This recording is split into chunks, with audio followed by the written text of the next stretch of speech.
Thank you, Minister. So just on the current geography of the outbreak in Victoria, the northern suburbs continues to see the majority of new cases, 58% or 427. 243 of those are in Hume, with 71 in Craigieburn. That's 10% of the daily total. 58 in Roxburgh Park, 20 in Meadow Heights.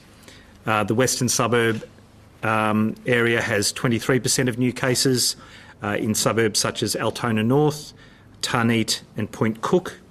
The southeastern suburbs now accounting for 10% of cases. There's been an uptick there really in the last week or two, with 75 new cases, 5 in Cranbourne East, for example, and 4 in Dandenong. And the eastern suburbs, only 4% of current cases, but 27 in total, including in Doncaster East. In regional Victoria, there's been a slow but steady increase in cases as well. There were 27 new cases in regional Vic yesterday. Ballarat's seen 1 new case. This person, unfortunately, may have been infectious while in the community. We're looking into the possible source for that individual. A new case in Baw, who's a known close contact. 3 new cases in Campaspe. The source for 1 case under investigation, and the results of 2 other cases are really, including one in Moira Shire, are under review and being retested today. So looking at retesting for the purpose of understanding if that result is true. 5 new cases in Geelong, 2 are known household contacts, and the source for the other 3 is under investigation. 2 of those 3 are in the same household. 1 new case in Shepparton, believed to be acquired from a transport driver. 1 new case in the Macedon Rangers, who works in the freight industry and may have contact with a positive driver. 9 new cases in Mitchell Shire. 1's a known household contact. 1 a possible acquisition from Melbourne, and the other 7 came in late, being interviewed this morning. 2 new cases in Moorabool. I don't have further details at this stage. Again, they were late in. But we have seen a number of cases in Bacchus Marsh this week with links to workplaces in Melbourne. 1 new case in Wangaratta, who's a household contact of yesterday's case. And 2 new cases in Wodonga, who are household contacts of a known case. And so the Albury-Wodonga area has obviously seen a few cases, but they are known contacts and being managed in quarantine during their infectious period, so under control. Bendigo, no cases in Bendigo's numbers today, but we are aware of at least 1 construction worker from Melbourne who travelled to Bendigo prior to that travel ban for construction. They were infectious since Sunday and do have a significant number of workplace contacts and some exposure sites, so they'll be published on the website, so please refer to them, and obviously we'll do extensive testing and quarantining of those workplace close contacts. And no new cases in the Surf Coast Shire. We do believe we've identified the source of a positive wastewater result in Aries Inlet and Fairhaven, someone from southeast of Melbourne who's visited the area. And with a very significant weekend coming up, my grand final message is, tomorrow's a day many Victorians, indeed Australians, have been looking forward to. Some people for 57 years.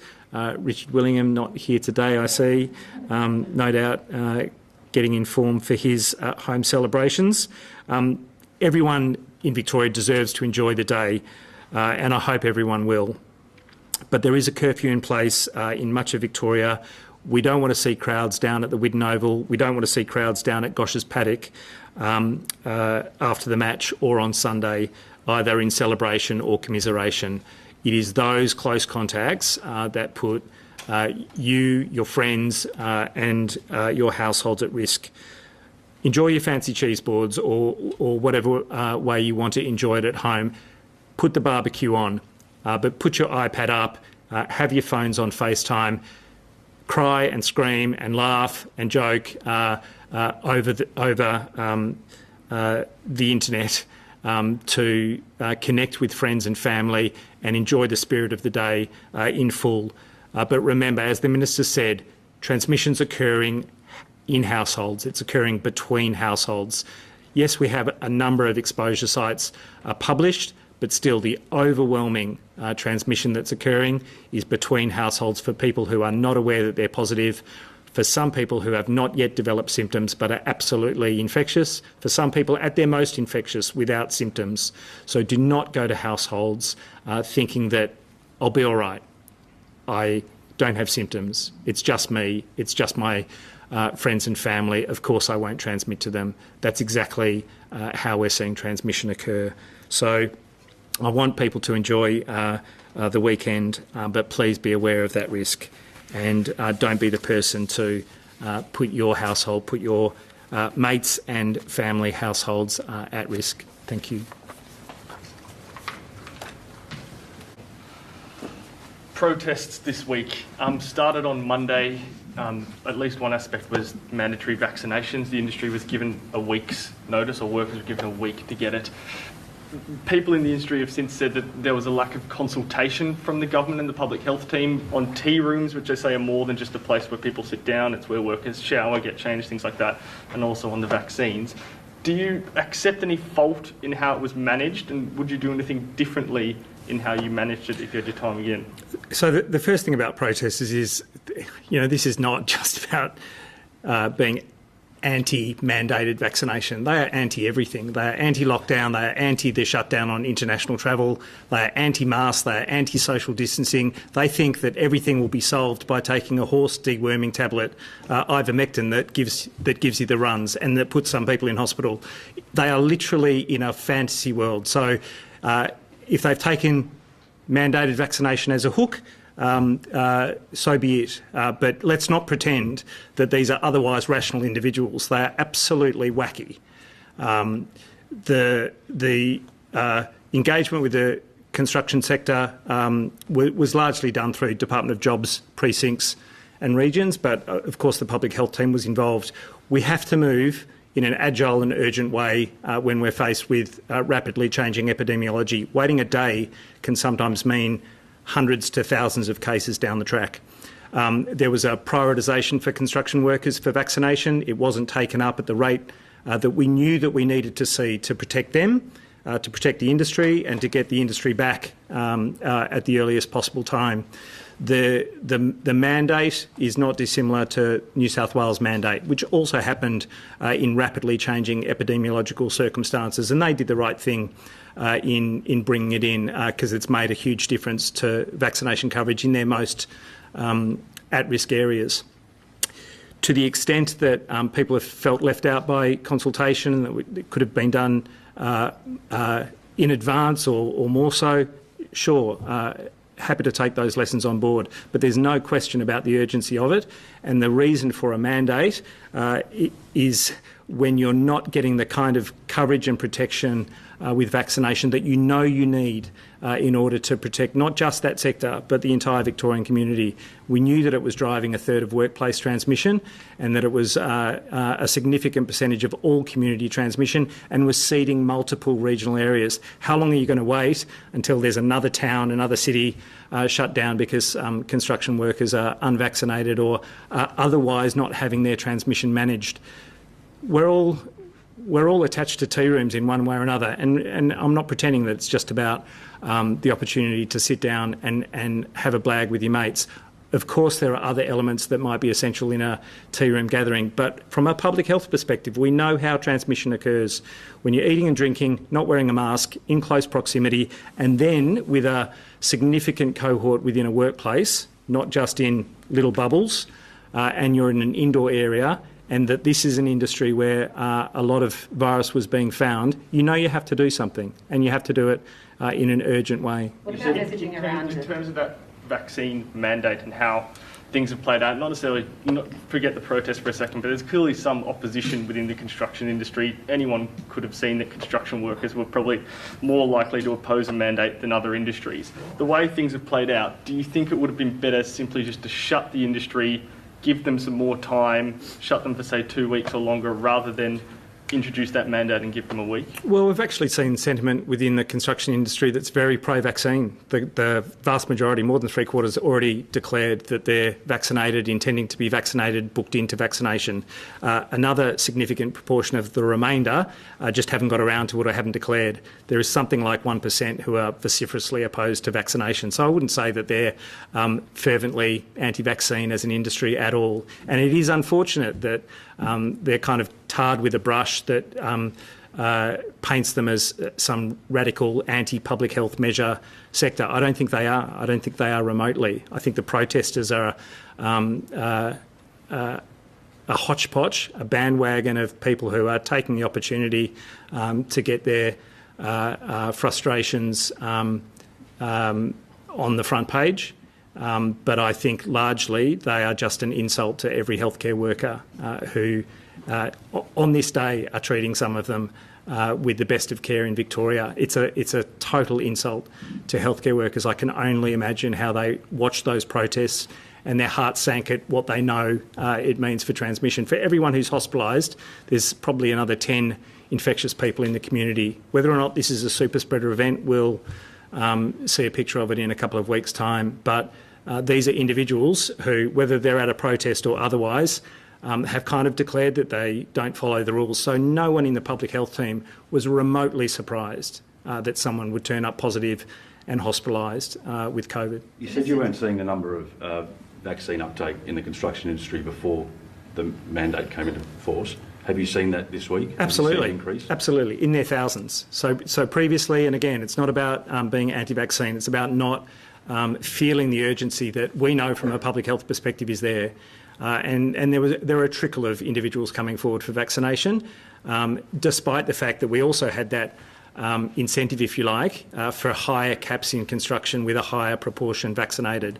And so without blaming those individuals, it just wasn't the level of coverage with the vaccine that we knew was required as a matter of urgency. And yes, you could shut down the entire sector, but you're not going to get that vaccination protection until sometime after that first dose, and really you need the 2 doses. So that urgency of vaccination needed to happen regardless. How many have been vaccinated specifically? I'm not sure in terms of total numbers, but there would have been a significant proportion who were already vaccinated as eligible individuals, but we've literally seen hundreds, if not thousands. We could get a clearer picture at some stage of how many of the industry has... Yeah, to the extent that information's been captured, people need to declare the industry that they're in or their job title, but to the extent that that's been captured, because people have declared it, we'll provide that. Realistically, are we not likely to get a full picture, though, until that shutdown ends and you've got workers filing back into sites and having to show proof? It seems like there's no other way to really tell. Look, it is difficult otherwise, but we know that we'll go through a process of looking at multiple ways that the sector will manage risk of transmission. Vaccination's one element. We'll absolutely look to their COVID-safe plans and make sure that they've got an attestation that those plans have been fully developed and are being submitted, but also the compliance with all of the public health measures that we know are really important as well, mask wearing being a really principal one. In terms of a vaccination rate, though, it sounds like we're going to struggle to actually ever get a full picture of coverage within this industry? So there will be a requirement for first dose coverage for those returning to the industry. So that will be an employer obligation to make sure that that's in place, and we'll be checking on that as well. So whether or not it's in the system from a vaccine data perspective, it'll be a requirement for the workplace, and we'll have the employers making sure that that's in place. With our overall vaccine data, looking at things, obviously not making the first, I suppose, trigger or reaching that first threshold on Sunday, how have we not gotten there when it is a record week of turnout? Oh, it was an ambitious target. We'll probably be a day or two behind it. So everyone should feel good that it's coming, that whether or not it's the 100,000 who turn up over the next couple of days or the 100,000 the following day, we'll get there, and we'll get there in short shrift.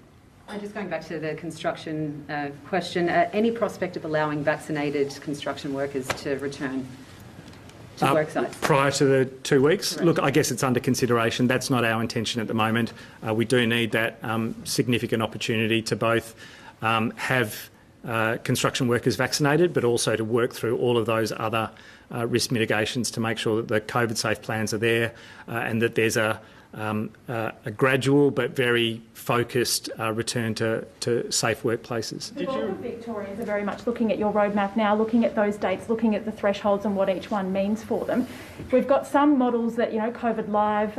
There's also another one that's being run by some teenagers, some very clever teenagers. Now fully vaccinated teenagers or exactly, first dose vaccinated? Exactly. But they do paint very different pictures depending on which one you look at which day. Is there a scope for something to be coming from you? Can we have a countdown so that people know what it's actually looking like in real time based on the data that's going through your systems? Look, I guess conceivably, I think there's always the danger that people are too concrete about a specific date. It does change over time. It's highly dependent on supply and then supply issues that might happen down the track. Indeed, how people respond once you get above that high level of coverage. We certainly want to keep pushing it and expect really big numbers turning up every day. But we have to balance how people hook into those specific dates when they are clearly in flux. But happy to consider it. Just on double dose rates, how many people are you seeing get the first dose and then not go on to get the second dose? It's a very small percentage. People who've gotten their first dose have a very high intention, 97+%, and I think for the 2 or 3% who don't get it within the time frame that we're talking about, some of those will get it beyond that time frame. So once we hit 81%, Victorians should be fairly comfortable. Of first dose, should be fairly comfortable. We're going to get. I have no doubt that as we hit 80%, we'll go on to close to 90%, and that the double dose stats will follow. At that 6-week mark. Just on regional Victoria, 27 cases today. In terms of vaccination rate in the regions, I know some of the big centres like your Bendigos and Ballarats are quite high, but probably once you get to the smaller areas, and I guess your assessment of regional Victoria in general, what are the vaccination rates like? If it's lower, does that make it a higher risk when there's cases in, say, towns like Campaspe, that it could spread really fast? Of course it is. So whenever you've got a low coverage, low vaccine coverage LGA, whether it's in Metro Melbourne or in regional Victoria, that is more at risk for greater transmission. And the contrary is when you've got that very high vaccination coverage, and I think the borough of Queenscliff is right up there, almost at the 80% double dose threshold, then you know that they've got these fantastic defences even as cases might come into those LGAs. So we have to review that. We have to be, again, as agile and focused as we can be to make sure that we're supporting those LGAs and those communities that haven't yet gotten the vaccine to understand what the issues might be. Is it access? Is it opportunity?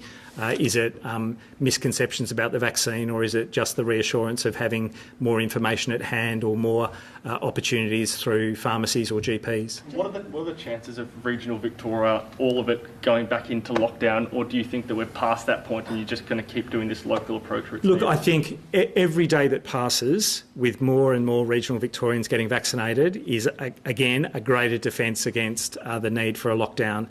There will be LGAs that get to that high vaccination coverage where if 1 or 2 cases occur, we will have greater and greater confidence that they can be managed through the contact tracing process because they do have very high vaccination coverage. And so those individuals, they might have 4 or 5 contacts in their household, they might have gone to some exposure sites, but the great majority of people who've been close contacts are also vaccinated and have that protection. So we'll be more and more confident as time goes by that a few cases in some regional areas will not necessarily require a lockdown. I think that's good news across the board. I have a follow-on question from that one, actually, just regarding concentration of cases. I've been told that, obviously we know majority of Melbourne's cases are from Melbourne's northwest. Been told 80% or so as to several LGAs in Melbourne. Do we have any idea on that concentration, and if we could consider a targeted lockdown approach similar to what Sydney did? Look, the mobility within Melbourne is much, much greater for essential workers, for essential reasons to leave the home. It becomes pretty tricky to have a lockdown that applies just to suburbs. We've been through that at the beginning of Wave 2 last year. It didn't work. It didn't work because of that essential mobility across suburbs and LGAs. To the extent that we can review each and every LGA across Victoria, we will. but I think we need to understand that Metro Melbourne as a whole has that significant mobility right across. Do we know if 80% of cases are from several LGAs? They are, and we've published some of the postcodes that apply in those LGAs, but they're the ones that I've spoken to in part this morning. With regards to air purification systems, do you agree with Doherty Institute epidemiologist Jodie McVernon that the science behind the efficacy of those systems in schools is debatable when we've just ordered a whole lot to reopen? No, I don't really. I think there's always an opportunity for more research to be done. There is significant evidence about their benefit, and it's probably stronger than most other interventions that are going to be in place in schools. Hand washing, we say it's important, we're going to encourage it. There's no great evidence that it's tipped the scales in terms of transmission within schools. It's not always easy to collect the evidence about a specific intervention in a specific setting. What I would say is that we've done research in Melbourne, and there is plenty of research internationally about exactly what HEPA filters do in terms of reducing the viral load within airspaces, and it is very, very encouraging. So I think it's an absolutely appropriate and positive investment to protect our kids. It is not just about stopping transmission within schools to protect the families and the wider community, although that's a huge part. It'll keep kids in school. The fewer episodes of transmission that occur within schools, more kids remaining in school. I don't think anyone's arguing with that as an appropriate outcome. On people, do you need to Go. On people who've had COVID, there's some notion that they can't get a vaccine for some time after. Do you know what the rules are around that and how that will work when we start opening up, what they'll be able to do? I'm not actually aware of specific ATAGI advice on that. I know that they are keen for people who've had COVID in the past to actually get vaccinated. There is good evidence that it both provides really good protection after you've already had natural immunity from infection, and it's an additional important protection measure because people who've had COVID infection can get reinfected, as we know. So to the specifics of an interval where they can't get vaccinated, I'm not aware of that, but there will be ATAGI guidance on exactly what the vaccination schedule should be at the moment. My understanding is that it's the same as for everyone else. So if you've recovered, you should just go and get vaccinated? You should absolutely just go and get vaccinated. And just on contact tracing, obviously in the last 48 hours, 1,400 plus cases. It's only about 500 or so exposure sites listed on the list. How are we coping with the load, and are we still listing each and every potential exposure site, or have we scaled that back given the state of our outbreak? Yeah, look, it's still within capacity with our contact tracing. We're getting to people very quickly. We're getting to their household contacts and their social contacts very quickly. So that's going well. In terms of the exposure sites, we are focusing on the real risk sites. If we were to list every single casual exposure site for 700 plus cases a day, people would be lost in the information online and it wouldn't direct them appropriately to where the risk is greatest. So we're absolutely focusing on those sensitive settings, if you like, and the more at-risk settings, and we're being clear about the fact that transmission is going to be most at risk for your household and for your immediate social contacts. Sorry, does that mean then if you've checked in somewhere that doesn't necessarily cut the mustard to get on the main list, would you still get an alert through a QR code system for those more casual? We're still working on that.